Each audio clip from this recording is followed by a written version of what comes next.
آسان بنانے کے لیے محنت کی ہے، میں ان دوستوں کا بھی شکریہ ادا کرتا ہوں،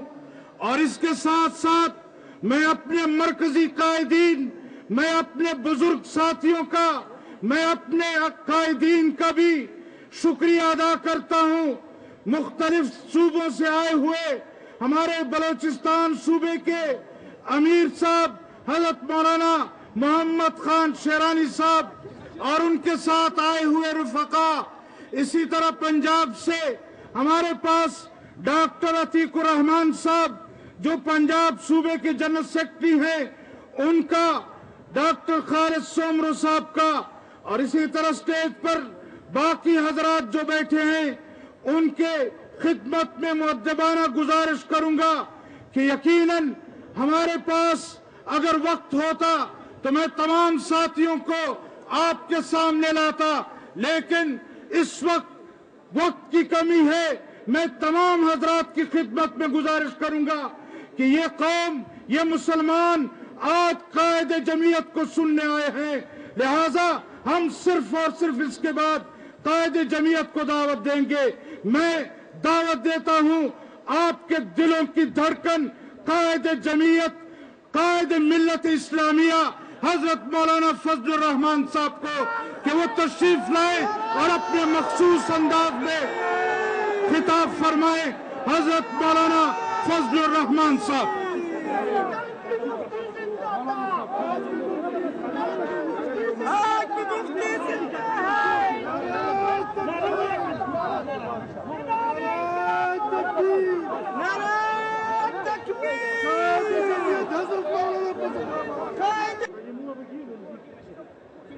الحمد لله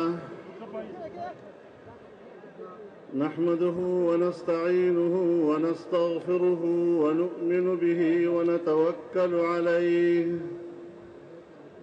ونعوذ بالله من شرور أنفسنا ومن سيئات أعمالنا من يهده الله فلا مضل له ومن يضلله فلا هادي له ونشهد أن لا إله إلا الله وحده لا شريك له ونشهد أن سيدنا وسندنا ومولانا محمدًا عبده ورسوله أرسله بالحق بشيرا ونذيرا وداعيا إلى الله بإذنه وسراجا منيرا صلى الله تعالى على خير خلقه محمد وعلى آله وصحبه وبارك وسلم تسليما كثيرا كثيرا أما بعد فأعوذ بالله من الشيطان الرجيم بسم الله الرحمن الرحيم قل للذين كفروا إن ينتهوا يغفر لهم ما قد سلف وإن يعودوا فقد مضت سنة الأولين وقاتلوهم حتى لا تكون فتنة ويكون الدين كله لله فإن انتهوا فإن الله بما يعملون بصير وإن تولوا فاعلموا أن الله مولاكم نعم المولى ونعم النصير صدق الله العظيم۔ جناب صدر محترم، زعماء قوم، بزرگان ملت، میرے دوستوں اور بھائیوں،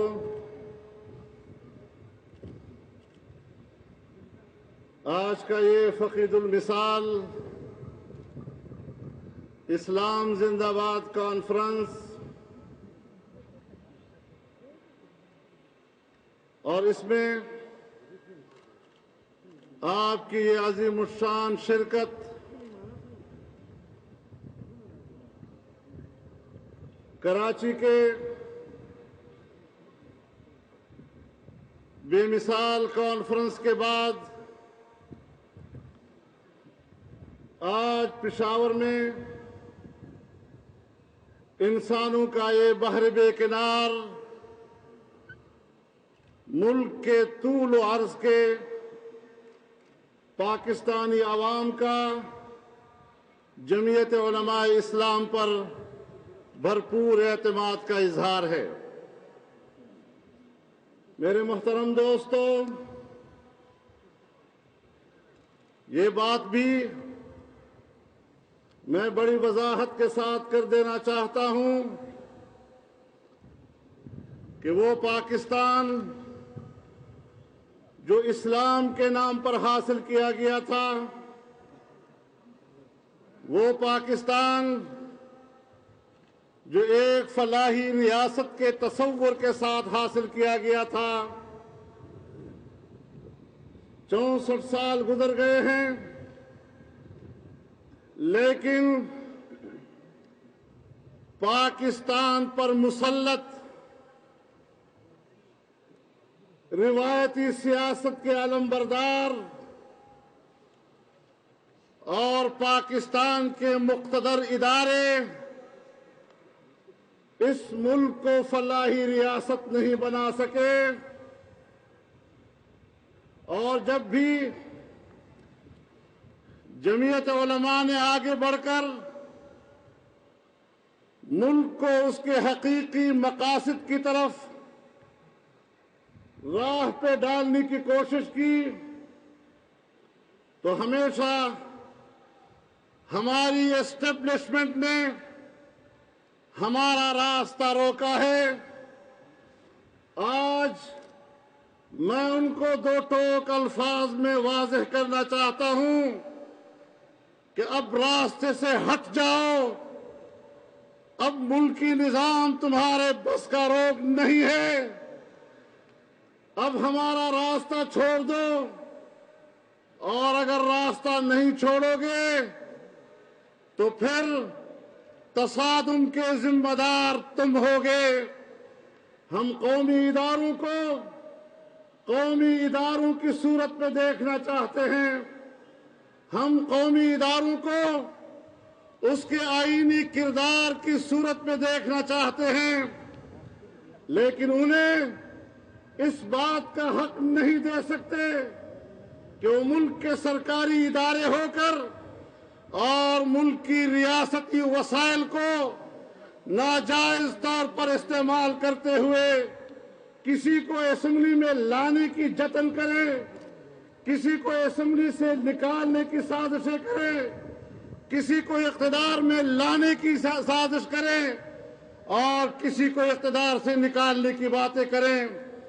یہی بنیاد ہوتی ہے سیاستدانوں، عوام اور ریاست و اداروں کے درمیان ٹکراؤ کی۔ یہی چیز ملک کو کمزور کرتی ہے۔ ہم نے اس ملک میں مشرقی پاکستان کی علیحدگی کا سانحہ دیکھا، آج تک ہمارے حکمران مسئلہ کشمیر کے حل میں عدم دلچسپی کا مظاہرہ کرتے رہے۔ ہم نے اس ملک کی تاریخ میں بلوچستان میں فوجی آپریشن دیکھے، ہم آج بھی بلوچستان میں فوج کو مصروف دیکھ رہے ہیں۔ آج ہمارے صوبے خیبر پختونخوا میں فوج اور پاکستان کے لوگ آپس میں آمنے سامنے ہیں۔ آپ بتائیں، اگر ہمارے دفاعی ادارے اپنے ملک کے اندر جنگ میں ملوث ہوں، کب پاکستان فلاحی ریاست بنے گا؟ کب عام آدمی کی زندگی بدلے گی؟